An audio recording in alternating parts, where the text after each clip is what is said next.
CFL on TSN guy, morning man from TSN 1260 Radio, Dustin Nielson, joins us. How you doing, Dustin? Hey, I'm doing fine, man. Thanks for having me back. If you don't mind, I don't know.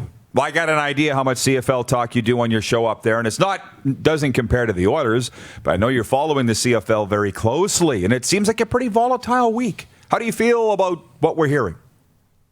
Yeah, well, I'm with you on the mothball term. Like, I've never heard anything good come from a term like that, so I don't think we use that very often. It's interesting. It's tough. It's tough to keep that conversation going in this market when you see every single other league essentially finding a way to get things done, and the Canadian Football League was unable to do it. So we try to keep it in the conversation, but right now a lot of people don't even want to have that, to be honest with you. And it'll be. I have a hard time believing they can't get the 2021 season in. Like, I'm a positive guy. I'm an optimistic guy, and I have a feeling that by the time this season is supposed to begin, we'll at least be able to have 4,000 or 5,000 fans in outdoor stadiums in this country. Fingers crossed. Like, I'm hoping. I'm trying to view it like that, and so my opinion right now is based on what they can do with 4,000 to 5,000 possibly in attendance, depending on the different stadiums and things and different restrictions maybe across the country. So I'm trying to stay positive right now, but I'll be honest, man, it's a difficult thing to do. I'm with you, but we're out here in Western Canada, born and raised, where we can swing our arms, and not hit anybody. Johnny Toronto's here, Abu, big city guy, and he fell off of a turn-up. Yeah, pull your mic up and tell Dustin what you were saying about the large cities and how they're on top of each other. This league can't play unless something changes in this country. Yeah, we're coast to coast on this show, but we're very much situated in Western Canada, and there's different pockets. Actually, my question to you is, what's the temperature like in Edmonton with the COVID? I know the NHL bubble was there, but if they did open that up, you think they would have gotten 4, 5, 10,000 people there? Are people willing to go out there? And I'll just say, I've been to back and forth to Calgary. And I tried to get together with some friends, and they just weren't having it. They weren't going out. They weren't getting together. What's it like in Edmonton? Yeah, it's kind of the same here. I mean, I think a lot of people are moving around. Like, our kids are back in sports again. Some kids are back in school. Other kids are still at home doing homeschooling. That's still an option here as well. It would be interesting to see if they say, for example, if the Eskimos were playing, well, not the Eskimos, the Edmonton football team was playing the Calgary Stampeders tonight, and they said fans can come, but there can only be 10,000 of you in Commonwealth. Would we put 10,000 in there? Oh, man, I don't even know if I have an answer to that, to be honest with you. I think we put 3,000 or 4,000 in there for sure right now, maybe 10,000. I mean, this is a big, big city. It's a big market, and there's a lot of people who kind of continue to go on about their lives right now. So, and it's weird because I think this is probably for everybody in the country. When COVID first hit, there was like 30 cases and everybody was staying home and they shut everything down. And now there's hundreds and hundreds and hundreds of cases, and we're trying to operate, semi-normally with obviously certain restrictions in place and washing your hands, and sanitizer everywhere and limited number of people. So, I feel like the sense of urgency should be greater now than it was when it first came, and it's not. And it's kind of like we're just adjusting to, hey, this is the way of life right now. And if it continues to do that, even without a vaccine, by the spring, depending on what the governments have to say, I mean, there could be a situation here where, and I know they talked about this to try to get the 2020 season in, and that was to have teams from the East kind of buddy up here in the West, where you might be able to do a little bit more with it. And maybe that comes back to a conversation once again. Oh, but it was so many things to get to, Dustin.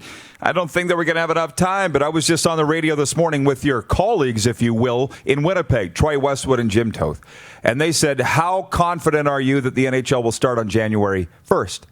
And I said, if Gary Bettman said it the night of the first round of the draft, he wasn't fooling. I believe they will start January 1st, unless you know something I don't. Why would he say that if that wasn't what they were leaning towards? Yeah, Gary Bettman's usually a guy who follows up on things. Like, he's not going to say something unless he thinks it's actually possible. With that being said, I don't think they're playing hockey on January 1st. And the reason would be, you're going to ask all these guys, and many of them haven't played for a long time, so they'll probably go wherever. But you're going to ask them to come to be at training camp and preseason during the holidays. Like, I just don't know if that's going to fly. Plus, the World Juniors are going to have a huge spotlight as well. To me, I see teams, and he could spin it this way if he wanted. Teams start reporting on January 1st, January 2nd, January 3rd. You have a preseason for a couple of weeks in a training camp, and then maybe you're dropping the puck January 20th or just before the beginning of February. That way he can say, they kind of got going again on January 1st. Allowed everybody to still be at home for the holidays and then, still try to jam in as many games as you possibly can, likely before the Olympics begin, if, of course, the Olympics begin. So, we'll see. I have a hard time buying January 1st. I think it's going to be just a little bit later. Abu, you jump in anytime, but I'll tell you what, Dustin, 7 teams, including all 3 in California, the Sharks, Kings, and Ducks, haven't played since March 12th. They've had enough family time. I don't think they're worried about Christmas. I think if they have an opportunity to get into camp, they're going to be going. If there's other reasons than that they don't play, fine. But if it's a little later, I'm okay with that. But here's another one for you. Some of our viewers are writing in about the concept of the CFL missing 2 seasons. I'm starting to hear this from a lot of football guys in the States that, how come you guys couldn't figure it out up there? Like, how bad does it make the CFL look that they couldn't play when a lot of the other leagues did? Yeah, it's just frustrating as a fan of the league and as a guy who works in the league.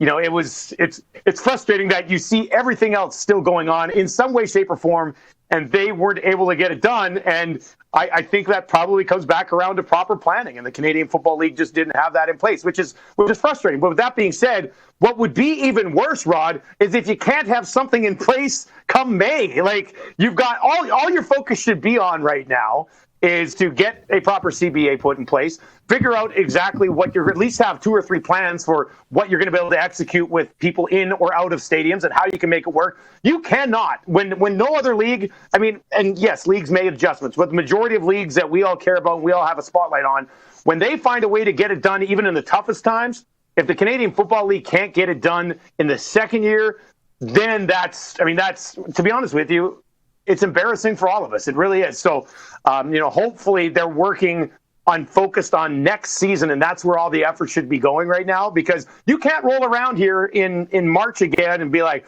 still working on that CBA. Like, you just can't have that happen. You need to be prepared, and you need to have plan A, B, C, D, E, F, and G.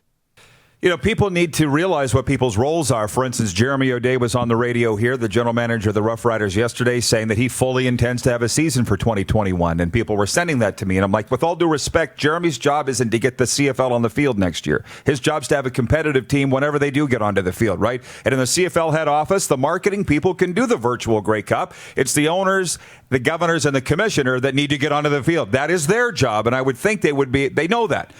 But where are you on the threats, if you will, and the fines from Randy Ambrosie if information gets out relating to 2021? What are your thoughts on that? Because people don't like it. Yeah, I understand how you would want to keep things, pretty close to the vest. But with that being said, I think any sort of discussion for this league is a positive discussion. So if something leaks out of Toronto, then you know what? Even if it's just one segment on our show, we're going to talk about it. If you guys are going to talk about it, people across this country who love the Canadian Football League are going to talk about it. If you completely lock everything down and there's nothing to talk about, whether it's good or bad, I just feel like you're kind of just hammering in another death blow for the buzz that a lot of us are trying to keep going for the Canadian Football League. So, I don't love it. I know a lot of people don't like it. I just wish things ran a little bit smoother, and I think that's what they need to have moving forward. Any buzz at all on the World Juniors? I'll be honest with you, a lot of folks talking about it down here. It's going to be in your backyard at Rogers Place, but I know there's other things they talk about in Edmonton. Are you hearing much about the World Juniors? There's going to start to be a buzz right now. It's October. The tournament's over 2 months away. But I'm sure once camp opens up and they start to kind of project a little bit more and we actually get to see some of these guys, whether it just be on highlights on TSN or anything along those lines, I'm sure that buzz will definitely pick up.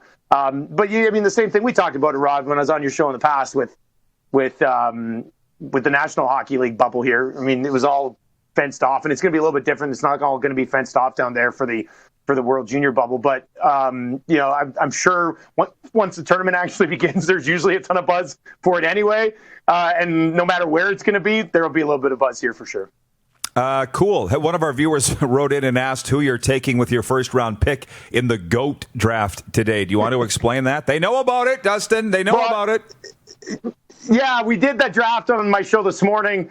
We drafted the greatest of all time in sports. and I had the first overall pick, so I drafted Wayne Gretzky. Obviously, in this market, when you're pandering for votes, you're going to take Wayne Gretzky here, and it's working. I've got like 70% of the vote last time I checked. I got Wayne Gretzky, Tiger Woods, Michael Phelps, LeBron James, Tony Hawk, George St. Pierre, Scotty Bowman, the Philly Fanatic, Vince Scully, and Haley Wickenheiser. There, that's my lineup, and it's really running away with it right now, man. Was that an all Oilers first round? No, it went Wayne Gretzky, Muhammad Ali, Michael Jordan, and I believe Serena Williams. Wow, cool. Good stuff. Yeah. Well, Dustin, we'll let you go. Always fun, my man. Stay in touch and stay safe up there, and I appreciate the time today. Yeah, thanks a lot, guys. Have a good show. TSN 1260 Edmonton's Dustin Nielson joining us from the CFL on TSN. You're watching Rod Pedersen On Demand. For more of The Rod Pedersen Show, visit rodpedersen.com or follow Rod Pedersen on social media.